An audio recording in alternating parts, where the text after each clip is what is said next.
मनोज जरांगे यांच्या मराठा आंदोलनादरम्यान अनेक तरुण या आंदोलनात मोठ्या इच्छा आकांक्षाने उतरले होते, कारण त्यांना असं वाटतं आंदोलनातून आपण आपलं राजकीय भवितव्य पुढे घडू. म्हणजे जरांगेंनी तसं त्यांना आशा दाखवली होती की आपण लोकसभा नाही लढलो तर विधानसभा नक्की लढू. मुलाखती घेतल्या. आपल्याला माहिती आहे शेकडो गाड्या तिकडे अंतर्वालीत गेल्या. रोज त्यांच्या मुलाखतीची यादी फायनल झाली, यादी जाहीर पण झाली, पण ऐन वेळी जरांगेंनी माघार घेतली. त्याच्यामुळं अनेक तरुणांची एक त्यांना नाराजी आलेली आहे. त्यांचं म्हणणं आहे मग आम्ही काय करावं, मग आम्ही तुमच्या आशेवर लढलो, मग पुन्हा एकदा जरांगेंनी मग ह्या सगळ्या आंदोलनाला एक वेगळा ट्विस्ट आणला का नेमकं त्यांचं मोटिव्ह काय आहे का, कोणी सांगितलं म्हणून त्यांनी माघार घेतली. या सगळ्या अनेक प्रश्नावर आपल्यासोबत अधिक बोलण्यासाठी त्यांचेच कधी काळीचे समर्थक राहिलेले सावलीप्रमाणे अगदी अजय महाराज बारसकर आहेत. बारसकर, तुम्ही कधी काळी त्यांच्यासोबत होता, नंतर टीका करता, आता तुमची काय भूमिका आहे, तुम्हाला काय सांगायचं नेमकं? नाही, मी त्यांच्या सोबत होतो आणि मी टीका करतो असं नाही, मी सत्य मांडतो. सत्य मांडणं आमचं काम आहे.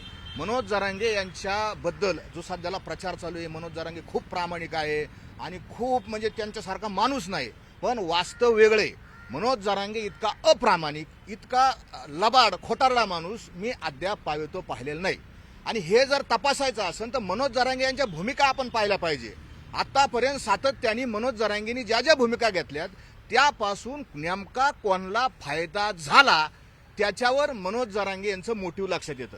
कोणाचा फायदा झाला, मराठा समाजाचा काय फायदा झाला मनोज जरांगेंनी भूमिका घेतली, त्याही पेक्षा मनोज जरांगेंनी घेतलेल्या भूमिकेचा फायदा हा शरदचंद्रजी पवार साहेबांच्या राष्ट्रवादी काँग्रेस पक्षाला, नाना पटोले आणि विजय वडेट्टीवार यांच्या काँग्रेस पक्षाला आणि उद्धव ठाकरे साहेबांच्या त्या शिवसेना पक्षाला झालेला आहे. आणि याच्यावरूनच लक्षात येतं की मनोज जरांगेंना कोणीतरी चालवणार आहे.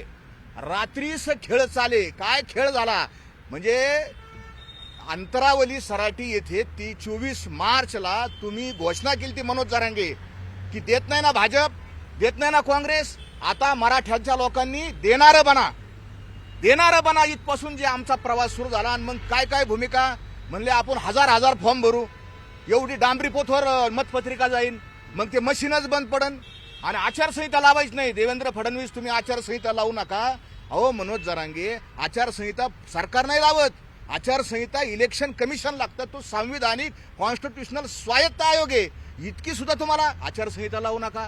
नंतरच्या भूमिका काय म्हणले, हे नको म्हणले, आपण काय करू, एक अपक्ष देऊ. आणि मग लोकांना गावगाव मिटिंगा घ्यायला लावल्या, लोकांच्या मारामाऱ्या झाल्या. म्हणजे लोकांनी गावातून एक उमेदवार ठरवा, गावची मिटिंग, मग ते अहवाल मागवायचे नाटकं केले आणि भले अहवाल आणले, दिवसभर ते अहवाल चेक करीत होते. म्हणजे अख्ख्या महाराष्ट्राचे अहवाल तुम्ही 3 तासात चेक केले. आणि मग तिथून ते म्हणले, मग नंतर म्हणले मग आता हे काय जमत नाही, आपलं लोकसभेत गुंतलेलं नाही. कोण म्हणलं, कोण? मनोज जरांगे तुमचे शब्द येतात, लोकसभेत गुंतलेलं नाही आपलं. मार्च मधलं सांगलं, मी मार्च मधलं सांगतोय. मी त्यांच्या भूमिकेचा अभ्यास करा, समाजाने ध्यानात ठेवा, गुंतलेलं नाही लोकसभेत.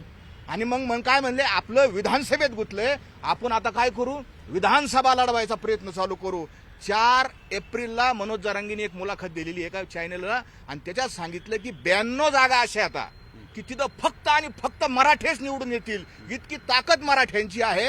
आम्हाला ना मुस्लिम समाजाची गरज, ना आम्हाला दलित समाजाची गरज, ना कोणत्या राजकीय पक्षाची. आम्ही दगड उभं करू. मनोज जरांगे तुम्ही काय म्हणले, मी दगडाला शेंदूर लावीन आणि 92 दगड मला विधानसभेत पाठवीन.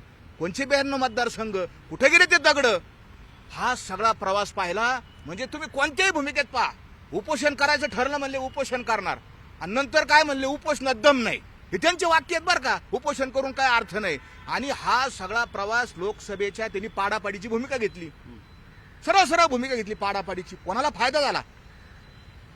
जालन्यामध्ये उदाहरणार्थ सांगतो, रावसाहेब दानवेंना मराठा समाजाच्या लोकांनी जरांगे यांच्या म्हणण्यावरून पाडलं. हा इतिहास आहे, वास्तव आहे. चीड आली लोकांना, मानलं जरांगे चांगला माणूस आहे, प्रामाणिक माणूस आहे, लोकांनी पाडलं. कोणाला आणलं? कल्याण काळे खासदार यांना निवडून आणलं. आणि मग हे कल्याण काळे लोकांनी लक्षात ठेवा, मराठा समाजाच्या जरांगे आपल्याला किती मूर्खात काढतोय. हे तुम्ही निवडून पाठवलेले कल्याण काळे आणि त्या लक्ष्मण हाके यांच्या वडीगोदरीला स्टेजवर गेलेले आहेत. आणि काँग्रेस पक्षानं आतापर्यंत मराठा समाजाला ओबीसीतून आरक्षण देणार नाही अशी धडधडीत भूमिका घेतलेली आहे. विजय वडेट्टीवारला जरांगे पाटील तुम्ही शिव्या दिलेल्या आता की हा माणूस नालायक आहे. नाना पटोले यांच्या विरोधात तुम्ही बोलले आणि पाडापाडी करायची. आता तेव्हा निर्णय घेतला आणि हे निवडून आणले, पाडापाडी करायची. नाही हे झाला इतिहास. पुढं काय आता विधानसभेला तर त्यांनी यादी जाहीर केली. मग मी काय सांगतो, तुम्ही इतिहास वाचल्याशिवाय कळणार नाही. बाबासाहेब आंबेडकरांचं वाक्य आहे, जो कोम आपला इतिहास बोलतीये ना वो भविष्य नाही बना सकती. मराठ्यांना तुम्ही इतिहास विसरले, आत्ताचा ताजा इतिहास. पाडापाडी करून काय झाला, मराठा समाजाचा काही फायदा नाही झाला ना. आता काय केलं त्यांनी, म्हणले उभा करायचे आणि मोकार भरा फार्म. सगळ्या लोकांना आमच्या अक्षरशः लोकांनी आपल्या जमिनी इकल्या, सोनं नाणं इकलं, फंड मोडले आणि लोकांनी उभा राहायच्या तयाऱ्या केल्या. नोकऱ्या सोडल्या. 4 लोक असे आहेत साहेब की त्यांनी सरकारी नोकऱ्या सोडल्या, या जरांगेंच्या राजीनामे दिले आणि ते निवडणुकीत उतरले. चांगले लोक पाठवायचे कोण आहे नाव सांगा. नाही. आता कळू दे ना, त्यांनी त्यांनी अनेकांनी, राजरत्न आंबेडकर साहेबांनी मुलाखत दिली, त्यांनी सांगितलं आमच्या लोकांनी 50 एकर जमीन विकली. अनेकांनी सरकारी नोकरीचा राजीनामा दिला आणि तुम्ही 14 मतदारसंघ जाहीर केले. 14 मतदारसंघ नाव वाचवले, 25 नाव सांगितले आणि 14 फायनल केले. म्हणले 11 पेंटिंग येतं. पेंटिंग नाही, आता पेंडिंग आहे का पेंटिंग आहे ते आता समाजाने ठरवावं, कोणाला किती अक्कल आहे. पेंटिंग आहेत म्हणले आमचे 14-11 मतदारसंघ, 14 नावं जाहीर केले. आणि रात्री काय झालं, एका रात्रीत तुम्ही जाहीर केलं. बरं, जाहीर करताना का हो, लढायला निघालेला, तुम्ही शिवाजी महाराजांचा फोटो पागला होता, लढायला निघालेला माणूस रडतो, हे मर्दाचं लक्षण आहे, हे शौर्याचं लक्षण आहे. मनोज जरांगे रडणं, काय ते डोळ्यात अश्रू, काय ते नाटकं, काय तो भावनिक समाज करायचा. आणि मग ते भावनिक केलं, लोक लगेच रडायला लागले. लोक आमचे भावनिक येतं, मराठा समाज भावनिक आहे बरं का, त्याच्यात काही दोष नाही. आणि भावनिक केला आणि पुन्हा रात्री बरं झालं. नंतर एका चॅनलला उद्धव ठाकरे यांचे जे एक एजंट आहेत, जे स्वतःला खूप मोठे पुरोगामी समजतात, ते एजंट आले 4 तास. म्हणजे त्यांचं नाव मला वाटतं पुण्यातले ते आशिम सरोदे कोणी वकील आहेत. आणि 4 तास ते जरांगेंचा त्यांनी वेळ खाल्ला आणि मग त्यांनी मुलाखत दिली एका चॅनलला. आणि त्यांनी सांगितलं की मनोज जरांगेंनी बा तुम्ही जर निवडणूक लढवली तर कसा तोटा होईल, कसं नुकसान होईल, मला उद्धव ठाकरे साहेबांनी पाठवले, मला शरद पवार साहेबांनी पाठवले. आणि मग 4 तास त्यांच्याशी मिटिंग केली आणि ती सुद्धा मनोज जरांगे तुम्ही बंद खोलीत मिटिंग केली. तुम्हाला तुमचे सहकारी म्हणत होते यांच्याकडून लिहून घ्या. मनोज जरांगे तुम्ही लिहून घेतलं नाही. आणि आत्ता ते लोक म्हणतायत, हे जे उद्धव ठाकरेंच्या शिवसेना, शरद पवार साहेबांची राष्ट्रवादी, हे सांगतायत. तुम्हाला थेट असा आरोप करायचा की जरांगेंनी मवियाचं ऐकून, मवियाच्या नेत्यांचं ऐकून माघार घेतली. बिलकुल. कशी? अहो, आशिम सरोदे जे आहेत त्यांनी मुलाखतीत सांगितलं की त्या रात्री 12 वाजल्यापासून 4 वाजेपर्यंत मी त्यांच्याजवळ बसलो होतो. सगळे उमेदवार जे उभा राहायचे ते हाकलून दिले दरवाजाच्या बाहेर. म्हणून जरांगेंनी मराठा समाजासाठी, आरक्षणासाठी काम केले, लोकांना बाहेर काढून दिलं. आणि हे त्यांच्याशी बसले, फणाफणी झाली, चर्चा बंद दाराच्या आड. काय झालं कोण सांगणार आहे. आणि मग चर्चा केली. मनोज जरांगे तुम्ही असं म्हणला होता की मी बंद दाराच्या आड बैठक घेत नाही, ओपन बैठक घेतो, मीडिया समोर बैठक घेतो. मुख्यमंत्र्यांची मी बैठक तुम्ही लाईव्ह केली, सगळ्यांच्या लाईव्ह केल्या. मग ह्याच बैठका तुम्ही का बंद खोलीत घेतल्या. मनोज जरांगे हे अप्रामाणिक आहेत. बंद दाराच्या आड त्यांनी इम्तियाज जलील त्यांच्याबरोबर बैठक घेतली. ज्यांनी मराठा आरक्षणाचा घात केला, ज्यांनी कधीच आरक्षणाचा काढला नाही, पृथ्वीराज चव्हाण साहेब, बापट आयोग नेमला, त्यांच्याशी तुम्ही बंद दाराआड चर्चा केली. मनोज जरांगे यांच्या सगळ्या भूमिका विशिष्ट म्हणजे या 3 राजकीय महाविकास आघाडीला पूरक आहेत. माझा असा स्पष्ट आरोप आहे की खोके, प्रचंड मोठे ट्रक भरून खोके त्या ठिकाणी अंतरावलीत आले, त्यांनी ते घेतले. मी निवडणूक आयोगाकडे तक्रार, गंभीर आरोप करतो. गंभीर आरोप आहे, गंभीर. जरांगेची इमेज काय आहे तुम्हाला माहिती आहे. अहो, जरांगेंची इमेज तुम्ही काय जरा- लोकांना कळली ना. लोकांना आता कळायला लागलं, जसा त्या महाविकास आघाडीच्या युएसपीच तो आहे की ते प्रामाणिक आहेत, कुणाशी मॅनेज होत नाहीत. आणि तुम्ही असे बेधडक आरोप करताय, पुरावा काय तुमच्याकडे? पुरावा मी तेच सांगतोय ना. मनोज जरांगे प्रामाणिक येतं. कशावरून? ओपन तुमच्या समोर बैठक घेतल्या का नाही त्यांनी? हो. प्रत्येक बैठक तुमच्या समोर घेतली. मग आत्ताच्या बैठका का बंद खोलीत घेतल्या? का? प्रश्नाचं उत्तर द्या मनोज जरांगे तुम्ही, की आत्ताच्या बैठका तुम्ही का बंद खोलीत? काय इम्तियाज जलील कोण होता तुमचा? काय संबंध आहे त्याचा? का बैठक घेतल्या तुम्ही? याचाच अर्थ. आणि त्यांनी काय सांगितलं? कारण बघा काय दिलं, की आम्हाला राजरत्न आंबेडकर आणि ते अजून कोण आंबेडकर साहेब होते त्यांनी यादी नाही दिली. ते मुस्लिम धर्मगुरू होते, ते कोण नोमानी साहेब, त्यांनी यादी नाही दिली. आणि त्यांनी प्रेस घेतल्या. अहो, आम्ही यादी आदल्या दिवशीच दिलती. कोण खोटं बोलतंय? तुम्ही म्हणलं ना जरांगे मनोज जरांगे प्रामाणिक आहेत, बरेच लोक म्हणतात प्रामाणिक आहेत. मग आता आंबेडकरांचे जे वारसदार आहेत ते म्हणतात की आम्ही यादी दिली होती. कोण खोटं बोलतंय? खोटारडा कोणतरी असेल ना. एक तर आंबेडकर साहेब तरी खोटं बोलत असतील, नाही तर हे आमचे मनोज जरांगे तरी खोटं बोलत असतील. समाजानं हे लक्षात घ्यावं. मनोज जरांगेंच्या पाठीमागं लागून म्हणजे देणारे बना, इथपासून त्यांना विचारलं काही पत्रकारांनी की बा आता तुम्ही काय करणार इलेक्शन झाल्यावर. ते म्हणले काय आम्ही पुन्हा उपोषणाला बसणार, मागणार. अरे देणारं बनायची भाषा होती ना. आरक्षण शाहू महाराजांनी दिलेलं आहे. छत्रपती शिवाजी महाराजांनी सगळ्या जाती धर्माच्या लोकांना घेऊन न्याय दिलाय आणि तुम्ही पुन्हा चोराच्या दारात भीक मागायला बसता. हा समाज, माझा स्पष्ट आरोप आहे, मनोज जरांगे यांच्या पाठीमागं जाऊन मराठा समाजाचं फार मोठं नुकसान झालंय. डोळ्यात त्यांनी आत्ता अश्रू काढले. मनोज जरांगे यांच्या डोळ्यात आत्ता अश्रू होते. काही दिवसांनी हे अश्रू मराठा समाजाच्या डोळ्यात दिसणार आहेत. हा वास्तव आहे, हा इतिहास आहे. मग तुम्ही आंदोलन केलेलं यापूर्वी, आता मग पुढं काय? हे पहा, मराठा आता यांनी जी मागणी, मनोज जरांगेच्या मागण्या आहे बघा, इतक्या बदलच्या मागण्या द्या. गायकवाड कमिशन प्रमाणे आरक्षण द्या. नंतर म्हणले ईडब्ल्यूएस नको. व्हिडिओ आहे त्यांचा, ईडब्ल्यूएस नको. औरंगाबाद संभाजीनगरच्या गॅलेक्सी हॉस्पिटलमध्ये तुम्ही मानलेले येतं. नंतर काय म्हणले 10% द्या. नंतर काय म्हणले सगळे सोयरे लावा. नंतर काय म्हणले हैदराबाद गॅजेट लावा. नंतर काय म्हणले मराठा कुणबीचा एक आहे असा GR काढा. मनोज जरांगे, तुम्हाला राष्ट्रपती जरी केलं ना राष्ट्रपती, तरी मराठा आणि कुणबी एक आहे असा GR काढता येत नाही. कारण सुप्रीम कोर्टाच्या 5 जजेसच्या बेंचने मराठा आणि कुणबी एक नाही असा निकाल 5 मे 2021ला दिलेला आहे. सुप्रीम कोर्ट जर सांगत असेल मराठा कुणबी एक नाही, तर कोणता देणार? आता त्याला 11 जजेसच्या बेंचकडे तक्रार करावं लागेल. ती नवीन काहीतरी केस करावं लागेल तरच हे शक्य आहे. आणि लोकसभेत नाही तर मग लोकसभेत कायदा करावा लागेल. आणि तुम्हाला तर काय म्हणतो आमचं लोकसभेत गुंतलेलं नाही. हे लक्षात घ्या की मनोज जरांगेंच्या पाठी आता हे बऱ्यापैकी लोकांना कळलेलं आहे. कारण मी माझ्या आणि त्या अजून समाज भावनिक आहे ना त्यांच्या मनात. आहे ना, समाजाचा दोष नाही. हे पहा, समाजाचा बिलकुल दोष नाही. समाज हा आमचा समाज खरोखर त्याला गरज आहे आरक्षणाची. तो भावनिक आहे, त्याला समजत नाही, तो अज्ञानी आहे, तो अडाणी आहे, तो शेतकरी आहे. परंतु त्याला कोण कसा वापरून घेतय आणि कसा फायदा करतय ह्या निवडणुकीच्या राजकारणामध्ये जरांगेला मॅन्युप्लेट करणार येतं.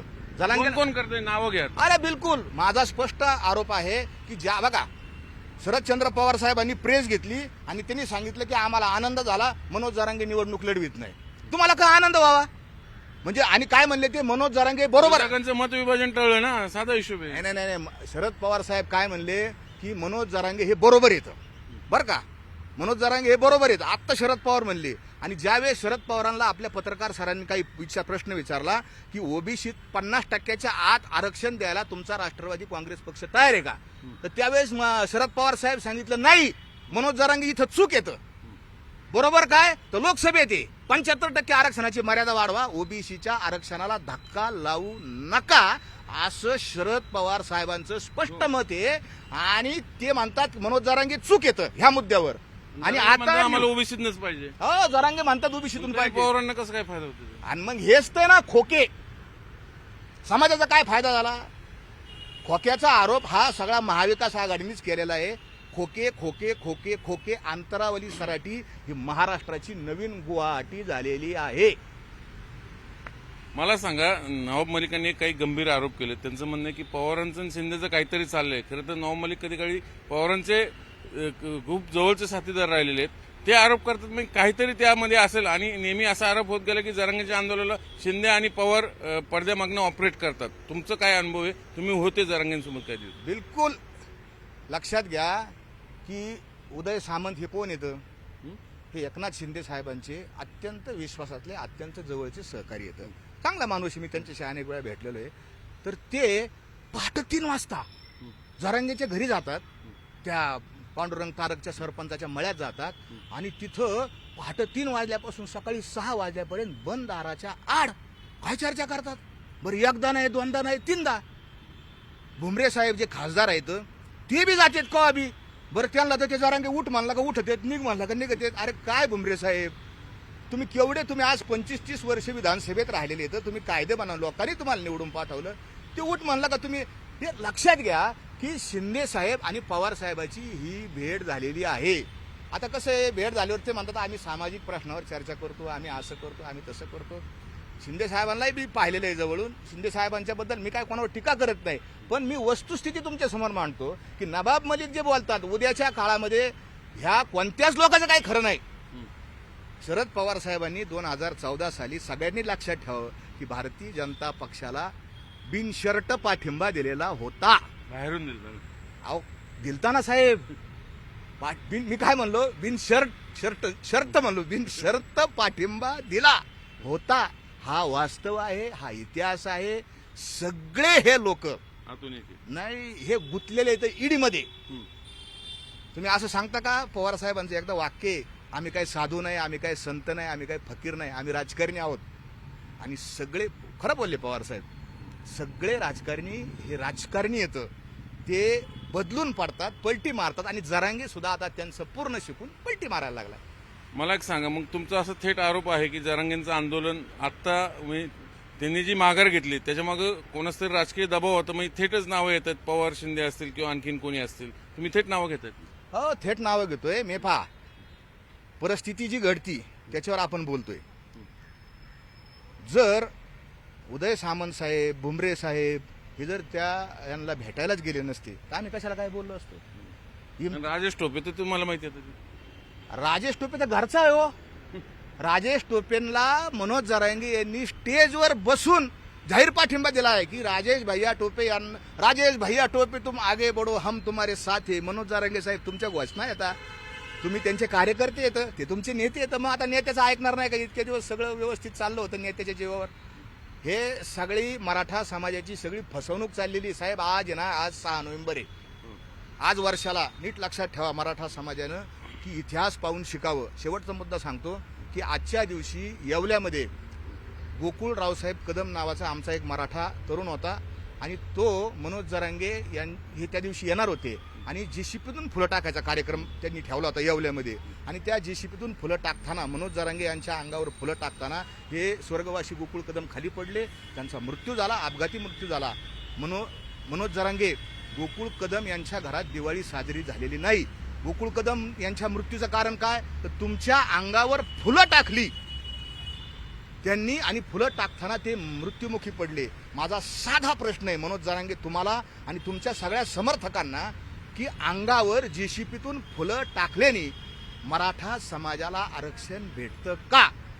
बिलकुल भेटत नाही. स्वतःच्या अंगावर फुलं टाकणं, स्वतःचा जय जयकाराच्या घोषणा लावणं हे अहंकारीपणाचं लक्षण आहे, व्यक्तिपूजा आहे, व्यक्तिस्तोम आहे. आणि मनोज जरांगे यांना दुसरा कोणी नेता चालत नाही. त्यांना विधानसभेत जर 10-15 लोक गेले असते तर तिकडे कॅमेरा गेला असता तुमचा आणि मग त्यांनी प्रवक्ते झाले असते, त्यांनी भाषण केले असते, त्यांनी काहीतरी चांगलं काम केलं असतं. तुम्ही आजपर्यंत बघा लोकशाही त्यांनाच आमदार होऊ द्यायचं नव्हतं मराठा समाजातलं. द्यायचं. मनोज जरांगे यांना स्टेजवर एकही माणूस नाही पाहिजे. अहो ही लोकशाही आहे.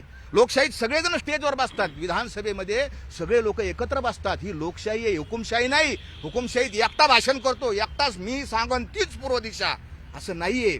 आपल्याला हा मेंदू दिलाय भगवंतानी सगळ्यांना. नारायणगडावर त्यांनी दसरा मेळाव्याची परंपरा सुरू केली. म्हणजे ठीक आहे, समाज भावनिक आहे, एकत्र आलं, पण त्या बीड जिल्ह्यामध्ये एक जातीयता निर्माण झाली नाही या सगळ्या गोष्टींमुळे. आरक्षण मिळालंच पाहिजे मराठा समाजाला, पण हे जे सामाजिक नुकसान झालं ते कोण भरून काढणार? प्रचंड सामाजिक नुकसान झालेलं आहे आणि त्याचाच मी कायम आवाज उठवतो. आमच्या साधू संतांनी समाज एक केला, अवघी एकाचीच विनती थे कैसे भिन्न भिन्न. एक केलेला समाज मनोज जरांगे यांच्या फाटक्या तोंडानं उद्ध्वस्त झालाय. मराठा समाज आणि ओबीसी समाज म्हणजे वंजारी समाज, माळी समाज, धरगर समाज, तिली समाज या प्रमुख जाती येतात. यांच्या नेत्यांच्या विरोधात मनोज जरांगे यांनी वक्तव्य केले, अतिशय टोकाचे घाणेरडे वक्तव्य केले. त्याच्यामुळे त्यांचे सगळे जे नातेवाईक आहे, तो समाज आहे, तो समाज आणि मराठा समाज यांच्यामध्ये वाद लागलाय. हा वाद हा मराठा समाजाला खूप मोठा घातक आहे. मराठा समाज आयसोलेट होण्याचा धोका फार मोठा वाढलेला आहे. मला सांगा, खरं तर तुम्ही महाराज आहात, तुम्ही कीर्तन करता, प्रवचन करता, महाराजांनी राजकारणात पडावं की नाही? कारण नारायणगडावर जो मेळावा झाला, जरांगे किती नाही म्हणले मी राजकीय बोलणार नाही, पण शेवटी भाषणात तिथे राजकीय झाली ना. म्हणजे ज्या भांगरगडावर दसरा मेळाव्याची परंपरा होती गोपीनाथ मुंडेंनी, ती नंतर नामदेव शास्त्रींनी थांबवली जाणीवपूर्वक, अगदी पंकजाशी थेट वैर घेऊन, राजकीय वैर घेऊन. पण इकडे मात्र पुन्हा नव्याने परंपरा सुरू झाली. नारायणगडावर जो दसरा मेळावा झाला, मनोज जरांगे यांनी सांगितलं की मी राजकीय बोलणार नाही.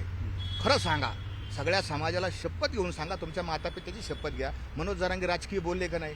म्हणजे जे आधी बोलले ते नंतर तसं वागले नाही. आणि अक्षरशः त्यांनी दुसऱ्यांना शिव्या दिल्या नाव न घेता. एक प्रकारे हेटाळणी केली, समाजामध्ये अशी आग लावून दिली मराठा समाजात. लोकांना वाटलं काय नशीब दंगल बिंगल काही झाली नाही. मला तर वाटलं काही जाताना दंगली का काय होत्यात. मनोज जरांगे यांनी जसा नारायणगडावर जो मेळावा केला तो काही धार्मिक मेळावा नव्हता, तो मेळावा 100% राजकीय होता आणि मी पुढचंही भविष्य सांगतो मला आता असा मेळावा होणार नाही, कारण त्या मेळाव्यासाठी जी रसद पुरवली होती, ज्या गाड्या घोड्या पुरवल्या होत्या, काही 10-20% आमचे प्रामाणिक मराठा समाजाचे लोक जे बिचारे भोळे भाबडे येतात ते स्वतःच्या गाड्या करून आले, पण बऱ्यापैकी सगळ्या महाराष्ट्रातून जे विधानसभेला उमेदवार राहणार होते ना त्यांच्याकडून निधी गोळा करण्यात आला आणि तो इथं युटिलाइज करण्यात आला. माझा स्पष्ट आरोप आहे, तो मेळावा राजकीयच होता. नारायणगडाचा मेळावा हा धार्मिक नव्हता. तिथं काय कीर्तन झालं नाही.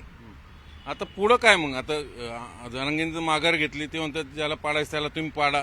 मग कोणाला पाडायचं? कारण आरक्षण यातनं मिळणार आहे का खरं सगळ्या गोष्टीतून? हे पहा, पाडापाडी करा हे निगेटिव्ह वाक्य आहे. मानसशास्त्रातला अभ्यास जर तुम्ही करत असाल तर निगेटिव्ह वाक्य. अर्धा ग्लास भरलेला आहे का अर्धा ग्लास रिकामा आहे. मनोज जरांगे हे खरं बोलत नाही. मनोज जरांगेने असं सांगायला पाहिजे की भाजप आरक्षण देत नाही ना, मग आता महाविकास आघाडीला निवडून द्या, असं स्पष्ट म्हणायला पाहिजे. पण ते काय म्हणतात, पाडापाडी करा. आणि तुमच्यासारख्या पत्रकारांनी विचारलं का, नाही बा लोक ज्याला पाडायचं त्याला पाडा, लोकांना कळतं. अरे तुम्ही सांगा ना, तुम्ही स्पष्ट सांगा ना, तुमच्यात हिंमत नाही का? तुम्ही सांगा भाजपला निवडून देऊ नका. आणि ह्या शरद पवारांनी फार कल्याण केलं, कुणबीचे दाखले सगळे कोणी केलं हो? सगळं शरद पवारांनीच केलं ना. मराठ्याचं किती कल्याण केले शरद पवारांनी, किती आयोग बसवले, किती हे केलं. म्हणजे ज्यांनी आयोग बसवले 2014 ते 2024 पर्यंत आयोग बसवले, आणि मागच्या काँग्रेसच्या काळात एक आयोग शरद पवार साहेबांनी कोणी काँग्रेसनी बसवलं नाही, त्यांना मतदान करायचं तुम्ही सांगता. स्पष्ट सांगा, सांगायचं तर असं अर्धवट सांगू नका. मी सांगतो मनोज जरांगे यांच्यात हिंमत नाही. मला या आंदोलनातनं एकच दिसतं, जरांगेंनी फ्रॉम डे वन भूमिका घेतली फडणवीसांच्या विरोधात. नंतर त्यांना काउंटर म्हणून लक्ष्मण हाके आले, ते फडणवीसांच्या बाजूने बोलतायत. मग एक जण फडणवीसांच्या विरोधात, एक पण बाजूने. मग झालं काय शेवटी? दोन्ही आंदोलनातनं मिळालं काय समाजाला? आरक्षण तर काय मिळालं नाही. ओबीसीचं आरक्षण, राजकीय आरक्षण बऱ्यापैकी कमी झालं. मग हे बचावात्मक आले, ते समोर आले, पण होतंय काय? फक्त राजकारणच होतंय. समाजाला, दोन्ही समाजाला काहीच मिळत नाही याच्यातनं. मनोज, मी सांगतो ना, आता हे कसं आहे, लोकांना काय आवडतं, कोंबड्याची झुंज लावलेली आवडती. इकून एक कोंबडा, इकून एक कोंबडा, आणि मग ते लोकांना असा आनंद वाटतो, ते बघायला आघोरी आनंद वाटतो. वास्तविक पाहता मनोज जरांगे यांची जी मागणी आहे ना, आम्हाला कुणबीचे सर्टिफिकेट द्या, ही मागणी, ह्या मागणीमुळं मराठा समाजाचं नुकसान झालंय. सिंपल एक उदाहरण सांगतो. बीडच्या पोलीस भरतीचा निकाल तिथले पोलीस अधीक्षक अविनाश बारगळ यांच्या सहीनं वेबसाईटला उपलब्ध आहे. एक नाव सांगतो, VG पाटील नावाच्या एका तरुणानं कुणबीचा दाखला काढला, त्याला 134 मार्क पडले, ओबीसीतून फॉर्म भरला, 134 मार्क पडले आणि 135ला ओबीसीची कट ऑफ लिस्ट लागली. 134 मार्क पडून VG पाटील घरी बसलेला आहे आणि 120 मार्क पडून यादी उपलब्ध आहे, आपणही दाखवती. नजीम अब्बास मिया शेख हे पोलीस भरती झालेले आहेत. तुम्ही जे कुणबीचे सर्टिफिकेट काढायला लावले ना जरांगे साहेब, पोरांनी काढले. 134 मार्कावाला घरी बसलाय आणि 120 मार्कावाला EWS मधून पोलीस झाला. आमच्या मराठाच्या पोरांकडे क्वालिटी असून 134 मार्क असून घरी बसावं लागलं. हे कुणबीच्या दाखल्याचं अपयश आहे, स्पष्ट सांगतो. EWS कोणी घालवलं मग मराठ्यांचं? जे हक्कानी 8.5% मिळत होतं EWS, ते कोणी घालवलं? EWS आरक्षण हे 100 आणि 101% मनोज जरांगे यांनीच घालवलेलं आहे. पुरावा 12 November 2023 Galaxy hospital Chhatrapati Sambhajinagar, त्याची प्रेस तुमच्या चॅनलवर आणि सगळ्या चॅनल उपलब्ध आहे. लोकांनी काढून पहा. मनोज जरांगे म्हणतात ते EWS काढू नका. EWS म्हणजे डोंगराचं राहणे आणि 10% म्हणजे काळीचं राहणे. आता वाटण्याच होऊन द्या. EWS तुम्हाला घ्या आणि 10% आम्हाला द्या.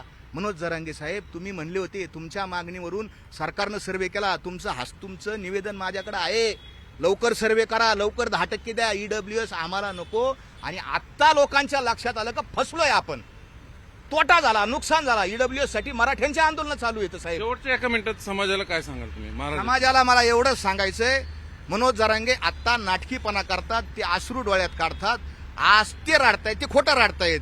उद्या जर तुम्ही अजून मनोज जरांगे यांच्या पाठीमागे लागतान, त्यांच्या नादी लागतान, तर तुमच्या डोळ्यात अश्रू आल्याशिवाय राहणार नाहीत. म्हणून मनोज जरांगे यांच्या नादी लागू नका. आता हे कधी काळी मनोज जरांगेंचे खूप जवळचे साथीदार होते, पण आता हेच त्यांच्या जरांगेंच्या विरोधात बोलतात. जरांगे यांच्यावर बोलणं टाळतात, पण यांनी जे आरोप केलेले आहेत त्याचं उत्तर जरांगे समर्थकांना आज न उद्या द्यावंच लागणार आहे. कारण त्यांनी निवडणुकींना माघार घेतली, मग जे इच्छुक होते निवडणूक लढवायला त्यांचं काय, असे अनेक प्रश्न आहेत. बघूया आता पुढं काळाच्या उद्रात हे समोर येतीलच. Video journalist Ganesh Kadam, Chandranath Phunde, news 18 Lokmat, Pune.